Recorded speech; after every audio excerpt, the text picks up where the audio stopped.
آج کی اس ویڈیو میں ہم حجت الاسلام والمسلمین ڈاکٹر سید زوار حسین نقوی کے بارے میں بات کریں گے، جو 1 فروری 1971 پاکستان کے ضلع منصیرہ کے گاؤں پیراں سادات میں پیدا ہوئے۔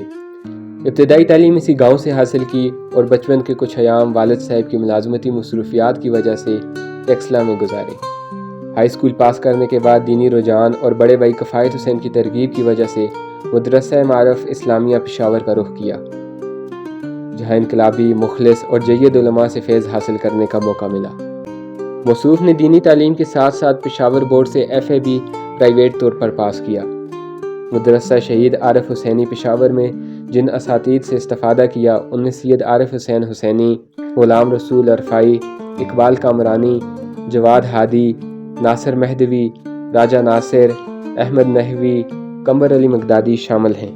مقدمات کی تکمیل کے بعد دانشگاہ رضوی میں داخلہ کے مقابلے میں شرکت کی اور بعد میں مشہد مقدس کا رخ کیا۔ مشہد میں آمد اور قیام کے دوران حوزہ علمیہ خراسان سے حصول تعلیم کے ساتھ دانشگاہ رضوی میں بھی تعلیمی مراحل طے کیے۔ موصوف 1992 سے 2009 تک باقاعدہ دانشگاہ رضوی اور حوزہ علمیہ خراسان میں حصول تعلیم رہے۔ حوزہ علمیہ خراسان سے 7 سال درس خارج، اصول فقہ کی توثیق حاصل کی۔ موصوف نے حوزہ علمیہ خراسان اور دانشگاہ رضوی سے PhD کی ڈگری حاصل کی۔ آپ حوزہ علمیہ خراسان اور دانشگاہ رضوی دونوں میں ممتاز، لائق اور اعزازات کے حامل طالب علم کے عنوان سے مشہور تھے۔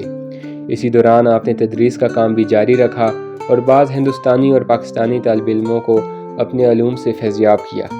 مشہد میں قیام کے دوران ایران کے مشہور و معروف اساتید کے ساتھ علم کیا، جن میں مرحوم آیت اللہ ہادی معرفت، آیت اللہ وحد زادہ خراسانی، آیت اللہ صادق الرجانی، ڈاکٹر باقر حجتی، ڈاکٹر مرتضیٰ ایرانی، ڈاکٹر مہدوی راد، آیت اللہ رجب علی رضا زادہ، آیت اللہ مرتضوی، ڈاکٹر ابراہیم دینائی شامل ہیں۔ دانشگاہ رضوی اور حوزہ علمیہ خراسان کی تحصیل علم کے دوران اپنی علمی قابلیت اور حسن خلق کی وجہ سے کئی دفعہ اعزازات اور انعامات حاصل کیے۔ حصول علم کے دوران آپ نے کئی مقالات، کتابچہ اور کتب ترجمہ اور تالیف و تصنیف کی اور بعض تحقیقی پروجیکٹس میں حصہ لیا، جن میں قرآن مستشرقین، برصغیر میں مطالعہ حدیث، اہل بیت در تفاسیر، کتاب نامہ امام علی، برصغیر میں شیعہ تفاسیر، سر سید احمد خان کی تفسیر کا تنقیدی جائزہ، برصغیر میں تفسیر نگاری پر تبصرہ، اصول دین بچوں کے لیے نارویجن زبان میں۔ اصول تعلیم کے دوران اور فارغ التحصیل ہونے کے بعد موصوف نے بے عنوان مبلغ پاکستان اور ایران کے مختلف شہروں بے عنوان مبلغ فرائض انجام دیے۔ انجمن حسینیہ عرصہ دراز سے مستقل عالم دین سے محروم تھی اور ذمہ داران انجمن مذہبی سرگرمیوں کو پایہ تکمیل تک پہنچانے کے لیے کسی دینی رہنما کی تلاش میں تھے۔